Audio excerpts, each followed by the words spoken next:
Done. Okay. All right. Let's start. Yeah. Okay, hello. This is the Yonsei Podcast, and this is the first episode. And my name is Miraz Koilabay, freshman, the department from the ICT department, and a C major. Okay, and my name is Fairuza. I am UD Division, Econ major, also freshman first semester. Okay, and today's our first guest is Professor Michael Hope. Hi guys, good to be with you. Okay, so name of our first episode is Academic Excellence and Social Balance.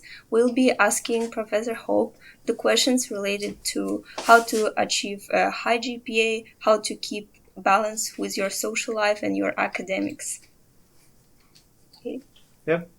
Okay, let's start. So we're gonna start with a set of questions. Mm-hmm. It's gonna be divided to like several parts, and the first segment is called the challenge. Yeah. Mm-hmm. So, but first we're gonna start with the introduction of yourself. Mm-hmm. You're gonna introduce yourself, Yeah. tell about yourself, and maybe tell about how you came to the UIC, Mm-hmm. about your past experiences before, and maybe you can start from this. Yeah. Sure. Well, thank you for the warm welcome. So I'm originally from Australia, as some of your listeners might know. I came to Korea in 2015. I specialize in the history of Central Asia with a particular interest or focus on the history of the Mongol Empire. So I completed my PhD at the Australian National University from the College of Asia and the Pacific. After that, I spent another year doing a postdoc in the same college, and the job came up at Yonsei. It was the only job I think I applied for that actually asked for someone who works on the history of Central Asia. Mm-hmm. Up until that point, I think I'd been sort of looking at positions for Middle Eastern studies specialists, and they can never work out why I write so much about the Mongols, and so I didn't really fit in there. But with UIC, they wanted someone with my set of skills, and so it worked out well. So yeah, I've been here since 2015. As you say, associate professor of history. I'm now the chair of Asian studies here as well. And of course, the housemaster at Appenzeller. So, yeah. Mm-hmm. Okay. So I think that were they requiring like a Korean language for the applying as a professor? No. So, I guess in the last, maybe 3 decades or so, there's been a pronounced shift towards trying to globalize Korean tertiary not only education but also research, with a view to publishing research that will be read in international languages, but also teaching in international languages as well. So I think the last thing they wanted was someone that spoke Korean. Maybe that's going too far. They would like me to learn Korean now. But yeah, that wasn't at all part of the job remit. No. So yeah, my Korean is still woefully poor. Yeah. Okay, that's good. Is it possible to put the microphone closer? Oh yes, of course. Yeah. No problem. Thank you. Yeah. Okay. Now I've heard that actually Yonsei, when they opened UIC, it actually boosted their rankings in the world rankings. Right. So again, that's tied in part to the teaching, but also the publications. I mean, rankings, it's a crude way of kind of understanding what a university does and what it offers. Yeah. But so it prioritizes research that are published in certain journals that are read more widely and have a bigger impact factor. Those journals tend to be published in English. So it makes sense that if you bring in international scholars that can write in English or are publishing in those journals, that will boost the ratings. Mm-hmm. The other aspect of that as well is if we can bring in students from overseas, not just Korean students, then that gives us a bigger presence regionally as well as internationally. So yes, I think that's the case, but it would be wrong of me not to acknowledge the good work that's been done by a succession of presidents that have put in a great deal of effort to try and make that possible. So yeah, that's true. Okay, maybe we can start from the first section. Yeah. Sure. So, as we talk about the academic excellence, yeah. So, our first question would be, so how do you define academic excellence in a university setting? We're talking about students, right? Yeah. And not Only about students, only about postgraduates. students. Okay. All right. Okay. Well, I mean, for me, I think what I want to see is just improvement. It doesn't necessarily mean that a student comes to me ready-made to achieve great grades, or they already know what I want to teach them, because what's the point coming in the first place if you already know everything? So I find sort of the best students for me are the ones that make improvements, especially the ones that are willing to engage with the material. People that you can have conversations with about the material. The most rewarding experience that a professor can have is to have an intelligent conversation with a student about the topic that they're researching.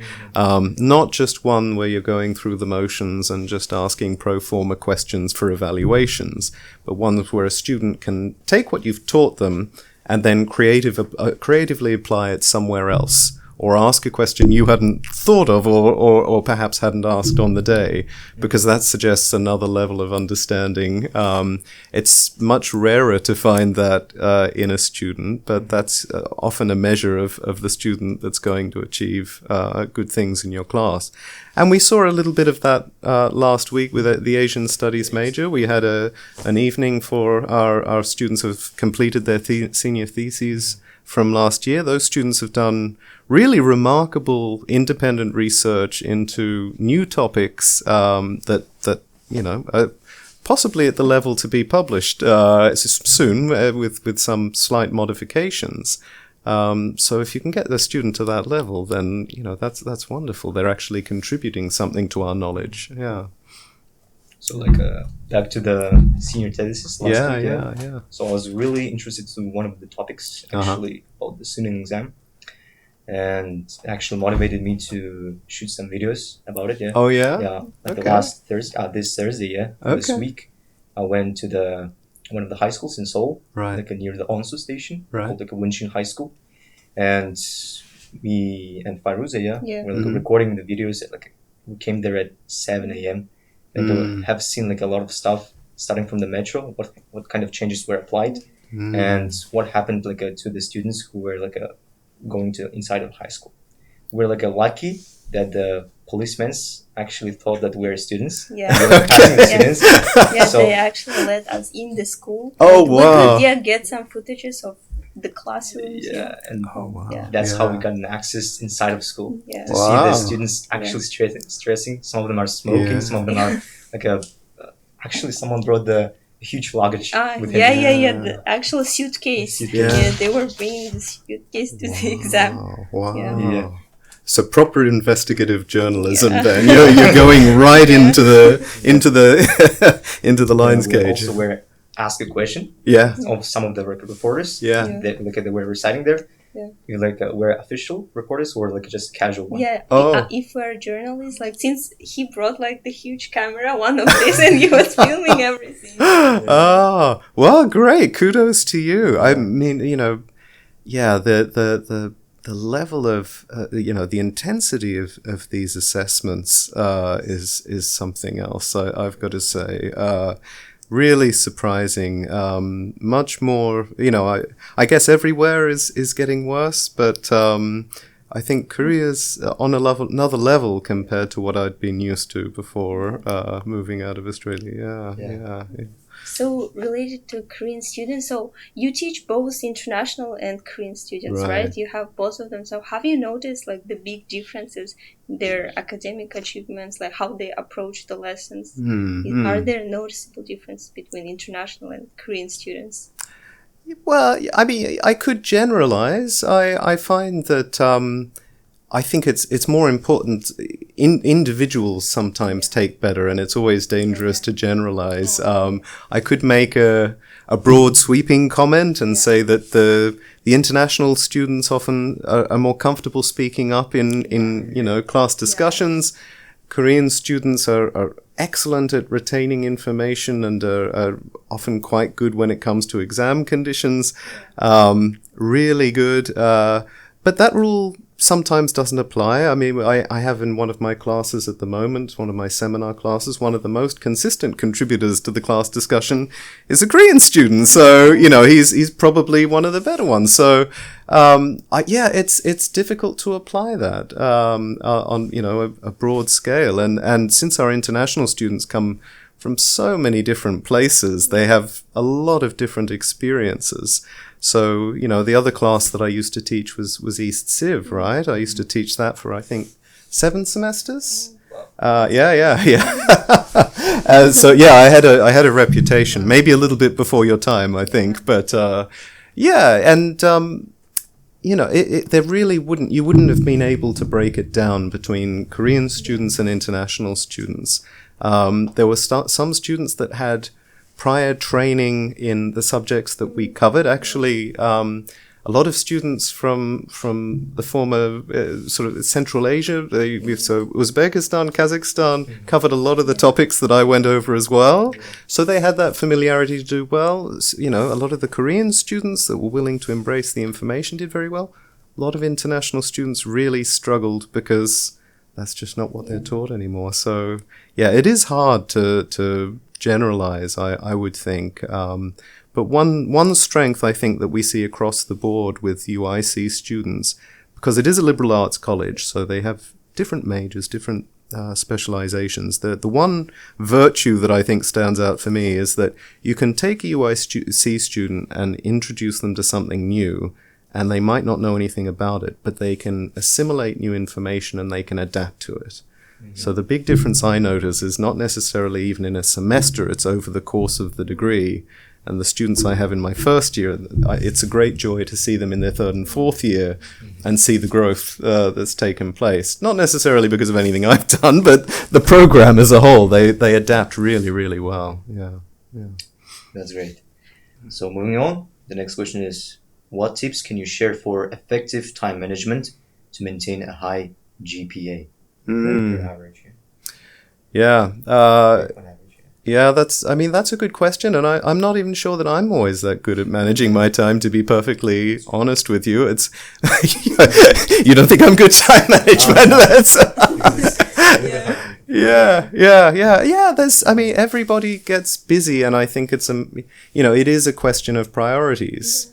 You work out what you have to do, and that becomes a priority. Some of the other things you kind of maybe put on the back burner. Maybe they can wait till later on at night when you're kind of half asleep. I know some people, they have in their week time that they're working, but they still call it dead time because they know that by that point they're not really switched on. They're not at 100%. And they say, I need a task for that I don't need a lot of brain power for. Just admin work, for example. So, setting priorities is, of course, important. Working out what type of work you need to do. But, I to be honest with you, I'm not entirely sure I was ever very good at that as a student either. I think professors are weird students usually. We have this unhealthy obsession with a particular topic, and that's so we're quite happy to devote unreasonable amounts of time to it, and that makes it difficult to really understand students sometimes. So, I think I had an unhealthy level of time that I would spend in libraries working, and but it's different for everybody. Yeah. Mm-hmm. Okay. Next question: How important is setting academic goals for students' success? Yeah. Well, I mean, it depends what the goal is. I suppose it's important. But I think having an ambition for an end point, certainly in a sense of where you're going, if that's a goal, whether it's getting into a graduate school, you need maybe you need a particular score to get into a kind of graduate trainee program or an internship or something like that. I think you have to have something at the end to reward yourself with, and you also need to take some time to celebrate your successes as well. So I often find, it's little small rewards for yourself. It can be a night out, it can be, I don't know, going out with your friends or something like that, but that's important too. Yeah. So, what's the significance of choosing the right major for academic success? That's I think most of the students actually think about it in the freshman year. Yeah. They aren't sure Yeah. because I think 2 semesters is kind of not enough for actually choosing your path maybe in the future, even as a second semester freshman. Yeah. I'm kind of sure about what Yeah. I'm going to do, but my friends who are studying along with me, Yeah. they are choosing between like a bioconvergence and nanoscience and environmental science engineering. Yeah. And as all the fields are the same, they don't know like where to go. So Yeah. if they're like actually, if they're like even interconnected, they don't know what to choose because it depends like what courses they're going to choose in the future. What's going to be the pressure? How hard it will be to maintain the GPA, and of course, which professor you're going to choose in the future to do research with, or like write a thesis. So it's very important for us. Yeah. But as a freshman, you don't think about it, that much. Yeah. Well, I mean, you can't have everything planned either. I mean, 2 semesters is not a long time. Some people would say they'll get to the end of 4 years and they're still not sure about it either. Or you decide to change path. Maybe you go on to a graduate program and you switch. It doesn't necessarily work. I think that's why it's important early on to try a little bit of everything and see what you're most interested in. I think where you have, my experience has been where you have aptitude, where you feel like you have, that you're good at something, but also what you're interested in, you're bound to do better at that. And so you can sort of force yourself to sit through classes and exams and things like that. And yeah, if you give yourself enough time, you probably manage to get through it. But it's a pretty miserable way to spend your degree, I kind of think. And it depends what you mean about choosing the right major as well, because I think there's also been a tendency that's exaggerated maybe even after COVID, where students are being funneled into a narrow number of majors for reasons outside of academia or reasons outside of a sort of, an interest in what's being offered. So I would say that's maybe, I'm not the person, I actually have no right to say whether a student's chosen a right major or a wrong major, but I think you have to be interested in the material. That's more important. But yeah, regarding the choosing the major, actually, I think UIC has a big advantage, such as like double major and minor. Like you have an opportunity to study like 2 completely different fields, but at the same time. Yeah. So yeah, it was one of the reasons. Yeah. But I also know. Sorry, I didn't mean to cut you off. But I also notice here that students introduce their majors like they're kind of, it says something about them, or it's like a star sign, like I'm a econ major, I'm a Virgo, like, something like that. Why do I need to know that? Like, what does that tell me about you at all? And so I am always puzzled whenever I ask the students to introduce themselves. That's the first thing they say, not like, I'm interested in football, or, I don't know, I stubbed my toe yesterday. They always say major. All right. Yeah. Yeah, that's, as you said, I think, we choose our major as something that defines us. Yes. Like there are a lot of options. So you always think for a year, you have a year to actually choose something that will identify you in the future. So that's true. You can identify us by our major. Bizarrely tribal with it, though. I mean, the way that all of the majors also have their own jackets as well. Yeah. Is this for the war? Like when a war breaks out, you know which team you're on. Like, I mean, why do you need to identify yourselves? On this kind of atomized level. Why? Everybody's in UIC, everybody's in Yonsei. Like, it is funny. Like you don't see that much parochialism in all universities. Actually, it is a little funny, but again, who am I to get amongst that? It's actually obvious that students from the School of Business, Yonsei, actually look like to other majors like from the above. They see like themselves like as the highest ranking major, number 1 in Korea, and same with the applies to the Severance Hospital and medicine major. Yeah. Well, they have a right to. I mean, if I was to be mischievous, I'd say business isn't really a proper academic discipline, but it's medicine. But like other majors like theology, philosophy. They actually, when like in a conversation, I noted that Koreans don't pay as much attention like importance to the person because of their major. Right, their personality. right. That's true. That's curious. Yeah. Which is, that can also be unhealthy for the college as well if we get too many leaning into one major. That compromises some of the other programs that we have on offer too. So, yeah. Again, I'm not sure what to do about that. I mean, if students want to study something, then good, so much the better. But yeah, no, just strange that the way that, again, the social division you're mentioning. Yeah. Okay, following up. Yeah. Next question: can you discuss the importance of research skills in academia? Paramount. Is there something sort of specific you're getting? I guess one thing I've noticed lately is again, there's been a little bit of a tailing off post-COVID. It used to be the case that you would be able to set students assignments and one thing I emphasize is students doing independent research, going off and finding things for themselves, because half of research, especially when you get outside of an undergraduate level, you've just got to invest time, and sometimes you find what you're looking for and sometimes you don't, and not finding something can lead you off in a new, even more interesting direction, but you've got to look.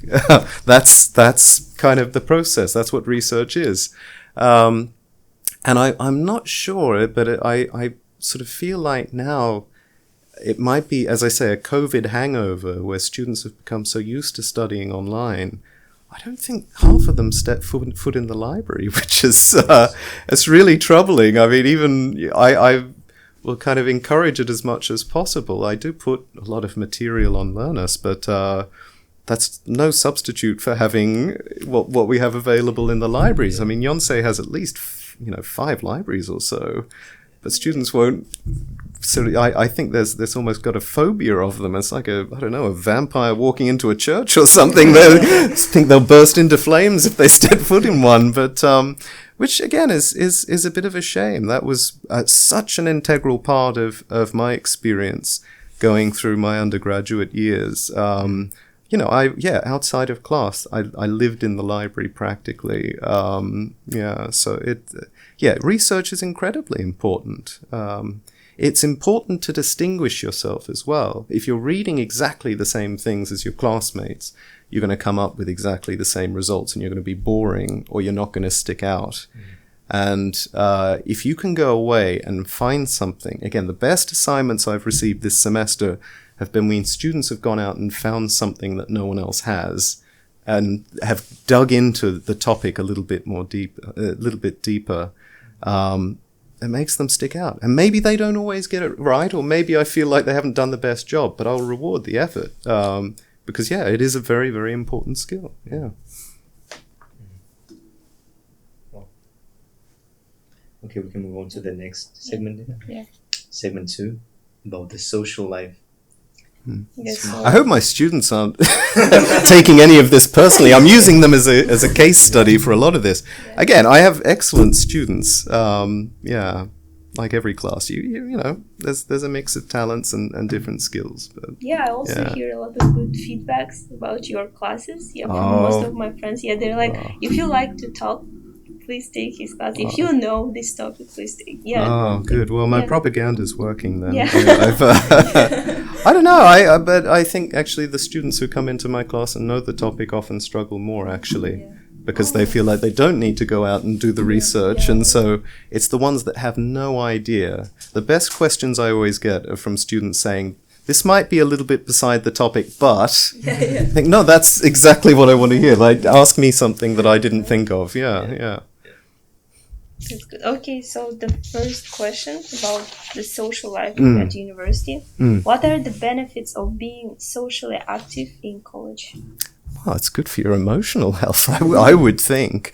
Aside from that, I always say that it's important for a support network. That's what I tell my Appenzella students, and that probably just washes over as a meaningless kind of talking point. But that was such an important part of my own experience. When I got in to my first year of university, I would be embarrassed to show you some of the grades I got. It's a really big step up from high school to university. And the only way that I managed to turn it around was because I surrounded myself with a really good group of friends who were engaged with the material, equally passionate about it as myself. And we would sort of swap essays, and maybe a professor had given us comments and we said, what on earth are they talking about? We'd hand the assignment over to them, they'd read through it, and he'd say, no, can't you see they're talking about this? And they would interpret it for me and put it in language that made sense to me. In a way that the professor, I'd ask a professor and they just waffle on and I had no idea. My friends were the ones that really helped to improve my grades. And it was just 3 or 4 of us, but we just supported each other in all of our classes and all of us got lifted up because of it. So there's that aspect as well. I think for students, again, living away from home, having a good support network is really, really important. It's obviously important for students that plan to stay in Korea. Obviously, having a good group of friends, but a network as well that you can work with is absolutely important. For our international students as well, when you first come here, it can be challenging to know what's going on. So having people that can show you the ropes, it certainly made my experience coming in easier as well. Professors, students will come to me with questions, often, and they'll bring problems to me, and I think, I have the same problem. I don't have an answer for you. I have the exact same problem. I struggle with day-to-day things as well. But yeah, my adjustment was made easier because we had a professor here who, before I even arrived, he just sent me a message and said, look, I heard you coming. Let's Skype. This was before Zoom existed, you see. That's how old I am.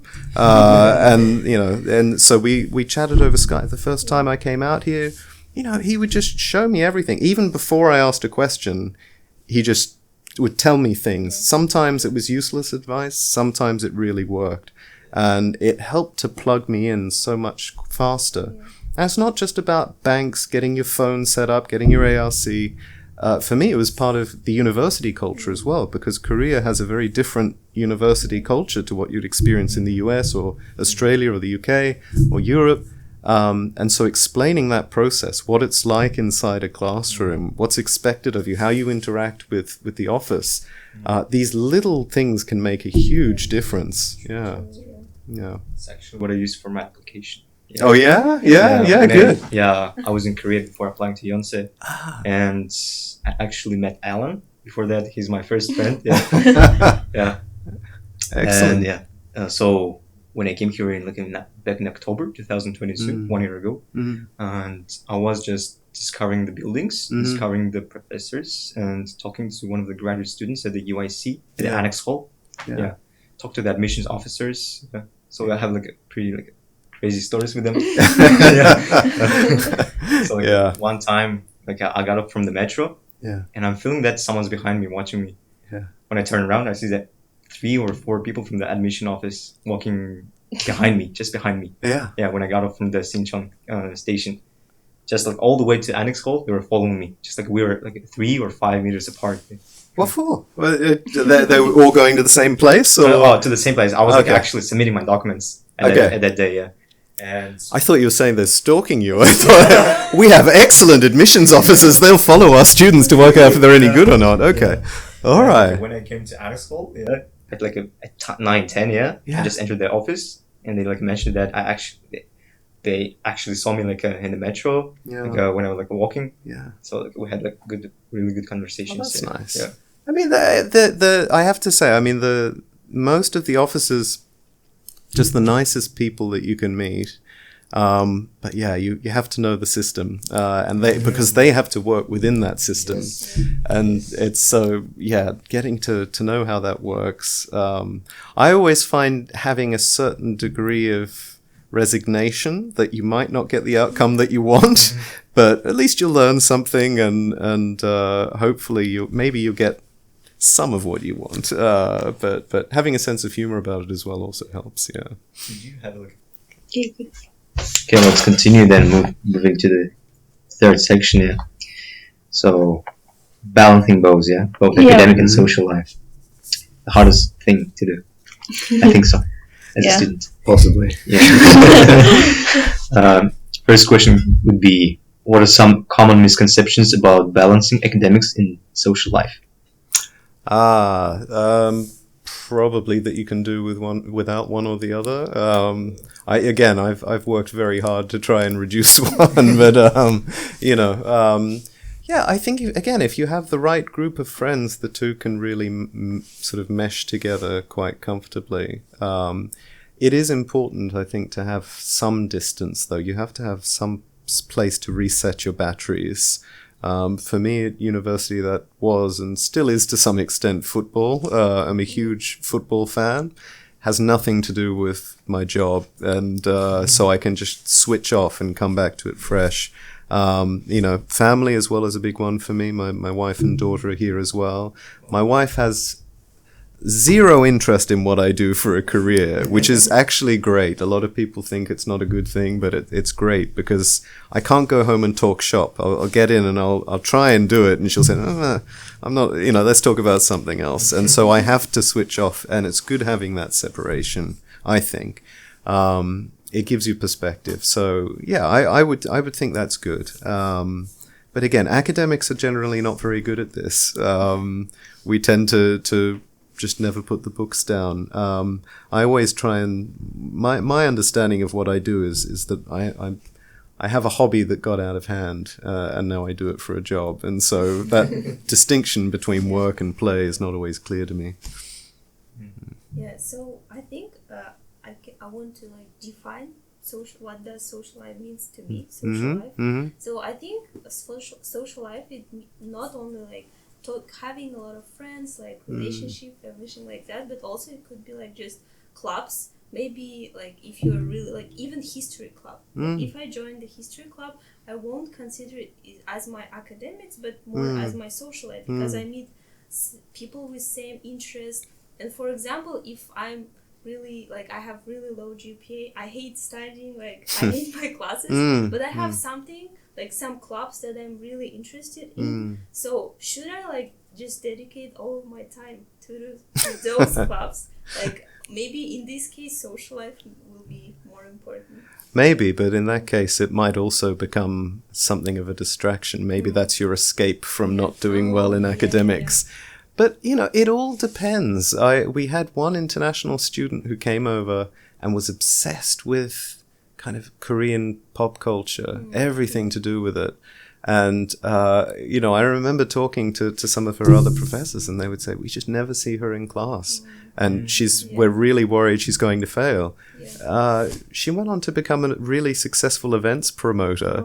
Every time she wasn't in class, she was chasing around these celebrities, just getting whatever time she could, learning the ropes, so that when she graduated, and she did graduate, that's an important bit. She did manage to graduate. She didn't get the top marks, but she got an awful lot of experience.